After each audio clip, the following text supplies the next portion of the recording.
Ја слушате програмата Низ Светото Писмо.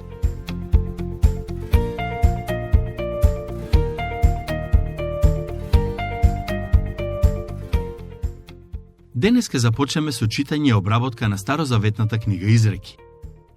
Со оглед на тоа што станува збор за книга која е составена од мудри изреки, можеби некои од вас ке си помислат, ова може да биде малку досадно. Но немојте да избрзувате со заклучоци. Иако книгата Изреки не е толку лесна за разбирање како некои од историските книги во Библијата, сепак е и тоа како релевантна за нас денес. Моje лично убедување е дека оваа книга е особено важна за младите луѓе, бидејќи им дава мудри совети поврзани со животот. Пред да почнеме со читање на првите неколку стихови, сакам да напоменам дека Изреки не е само збир на неповрзани изјави, туку има една главна порака. И ќе видите која е истата, додека ја читаме и обработуваме. Од таа гледна точка, мислам дека не треба да си дозволиме да вадиме некои изреки од контекст и да ги толкуваме засебно. Секоја изрека има значење кое треба да се толкува согласно на контекстот во кој се наоѓа. Имајќи го тоа на ум, мислам дека е време да почнеме со читање и обработка на книгата Изреки. Ке го прочитам првиот стих. Изреки на Соломон, син Давидов, цар израелски. На самиот почеток од книгата се запознаваме со нејзиниот автор. Како што спомнав во претходната епизода, според мене некои од изреките во неа се кажани лично од Соломон, други се уредени и модифицирани од него, а трети се напишани од други помалку познати автори. Нема да го коментирам ликот и делото на Соломон. Ако сакате да се запознаете со неговата животна приказна, можете да ја прочитате во Стариот Завет. Основни лекции научени во домот.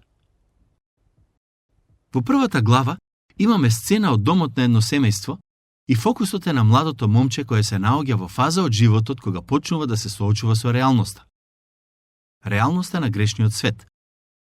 Родителите му ја споделуваат Божјата мудрост, а целта за тоа е искажена во следните 3 стихови. Слушнете што пишува.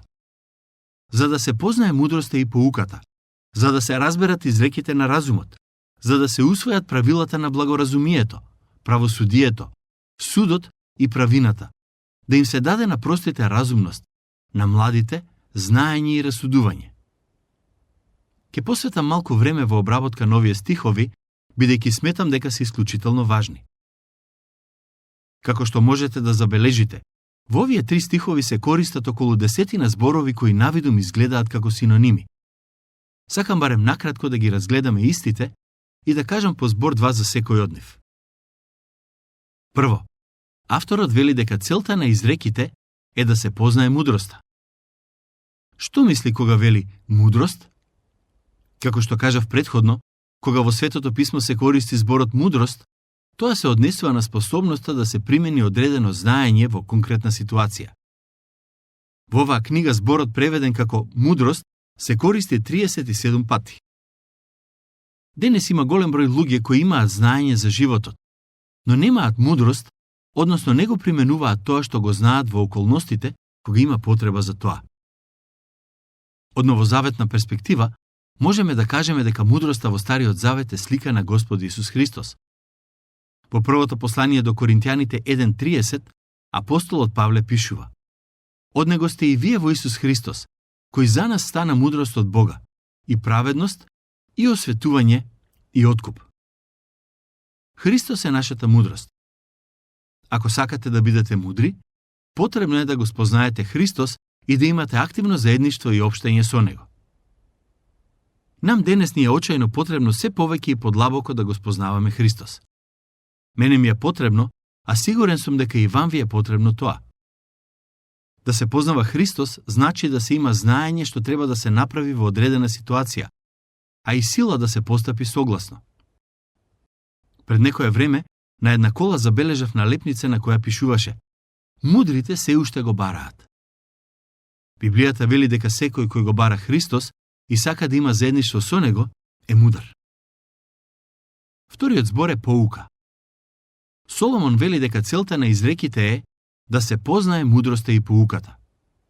Зборот поука се појавува 26 пати во книгата Изреки, А интересното е тоа што на еврејски неговото значење е многу слично со значењето на зборот казнување. Например, во Изреки 13:24, царот Соломон пишува: Кој ја жали прачката, го мрази синот свој, а кој го сака, го казнува од детските години. Од таа гледна точка би можеле да кажеме дека поуката е поврзана и со казнувањето, односно физичкото дисциплинирање. Во денешно време родителите се помалку ги дисциплинираат своите деца и тоа е една од причините зошто нивните деца стануваат разгалени. Живееме во време кога се повеќе луѓе стануваат криминалци и одат во затвор. Знаете зошто државата мора да ги дисциплинира таквите? Најчесто тоа се случува бидејќи нивните родители не ги дисциплинирале навреме. Божјата волја од секогаш била родителите да ги воспитуваат децата навреме, а ако тие не го направат тоа, тогаш државата ќе мора да ги казнува кога се возрасни. Според начинот на кој јас ја разбирам Библијата, таа ни вели дека кога ги воспитуваме децата, не е погрешно и да ги дисциплинираме. Целта на тоа не е да се повреди детето или да му се наштети на каков било начин. Туку само тогаш кога е потребно да се користи физичко дисциплинирање со цел детето да научи дека одредени начини на однесување се штетни и ако продолжи по тој пат може да пострада многу повеќе во иднина. Некои луѓе денес велат дека децата не треба физички да се дисциплинираат. Не знам според чиј совет сакате да се водите, човечкиот или Божиот. Бог вели дека поуката некогаш треба да биде проследена со дисциплина.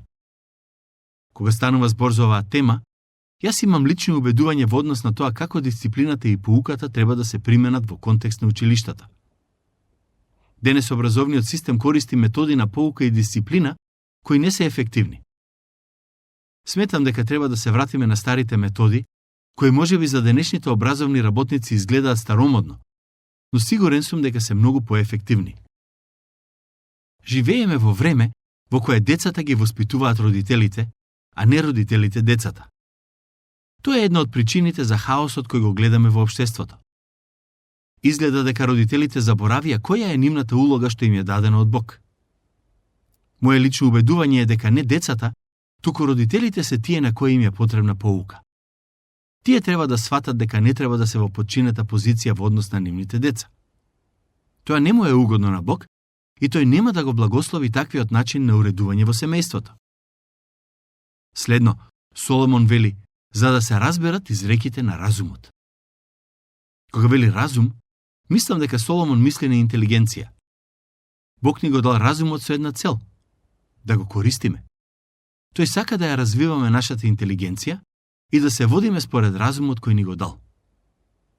Потоа Соломон вели, за да се усвојат правилата на благоразумието, правосудието. Наместо правосудието, во некои преводи се користи зборот праведноста.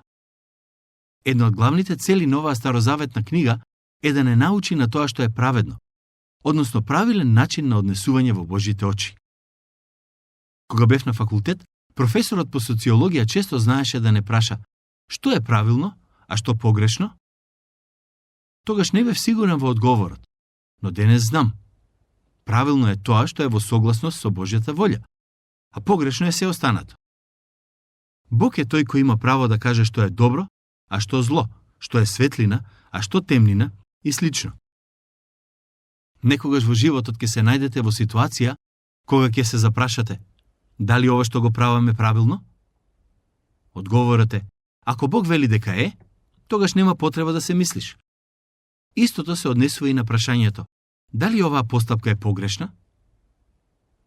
За жал, ние денес живееме во време во кое луѓето веруваат дека стандардот за правилно и погрешно е релативен и секој човек сам за себе си одредува што е добро, а што зло. Но Бог се противи на таквиот начин на размислување. Стандардот за тоа што е правилно, а што погрешно, е објективен и ни е даден од Создателот. Следно, во стихот пишува дека оваа книга не учи да носиме подобар суд.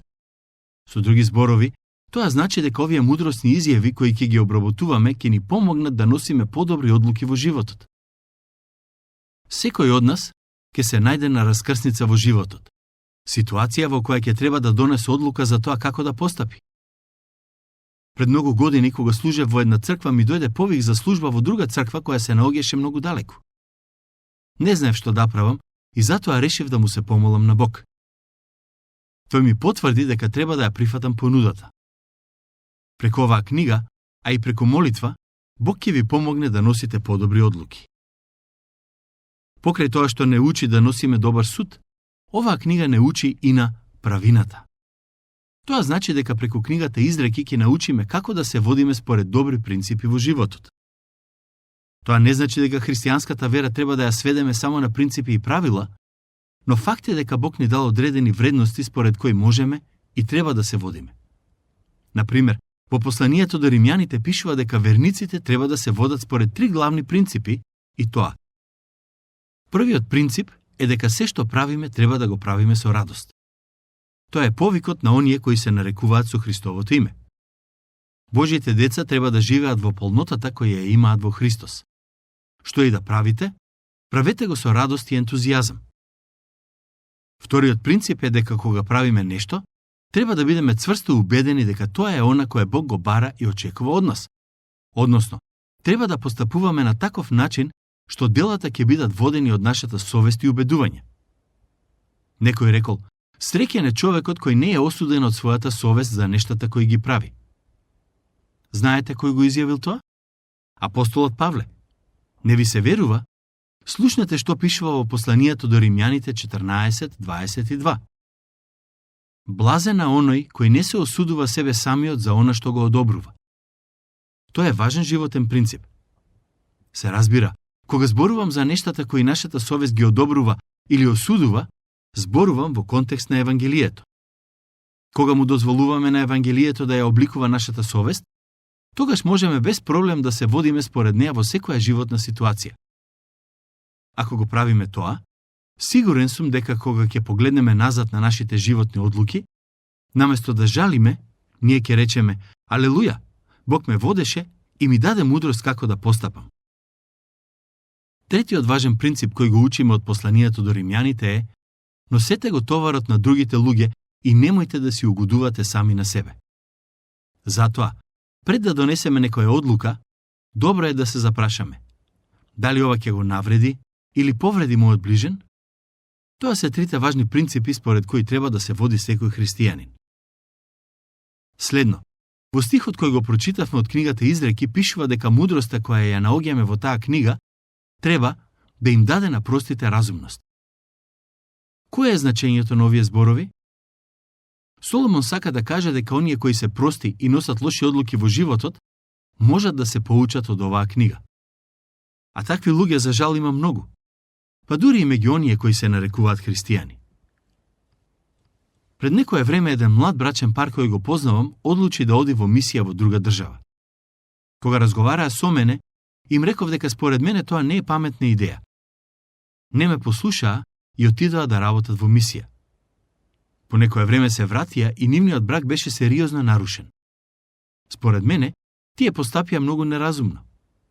Соломон вели: кој ќе ја чита оваа книга, ќе научи да носи разумни одлуки.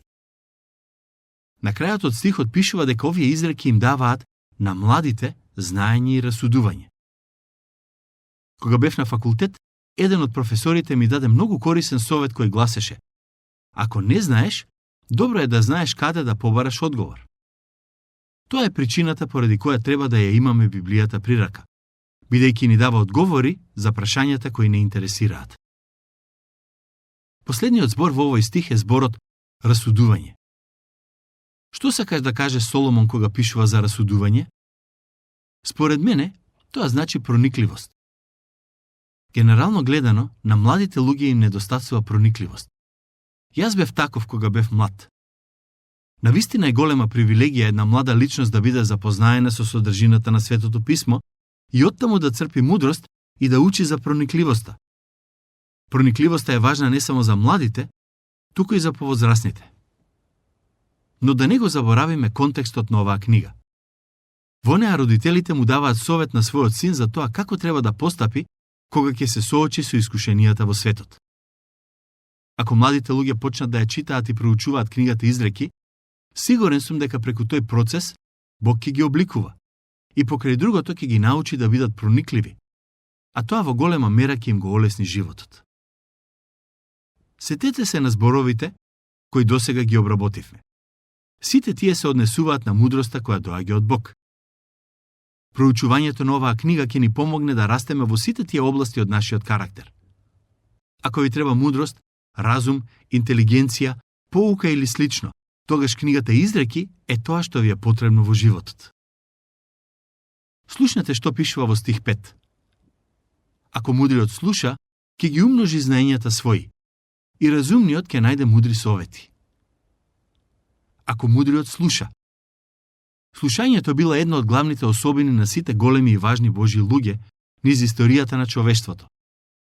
Ниту еден од нив не мислел дека знае се. Тие биле свесни за потребата да слушаат и да учат. Еден од симптомите на мудроста во животот на една личност е способноста за внимателно слушање. Оние кои се мудри знаат кога да слушаат, а кога да зборуваат.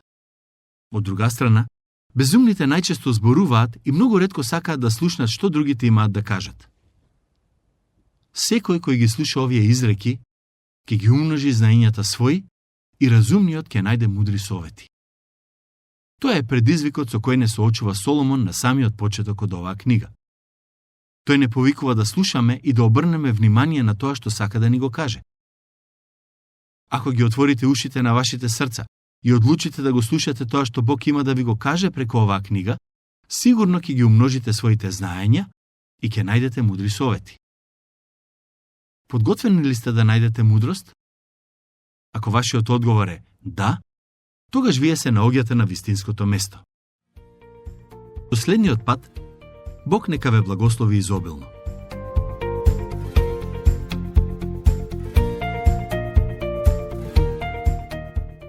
Слушнавте емисија од програмата Низ Светото Писмо.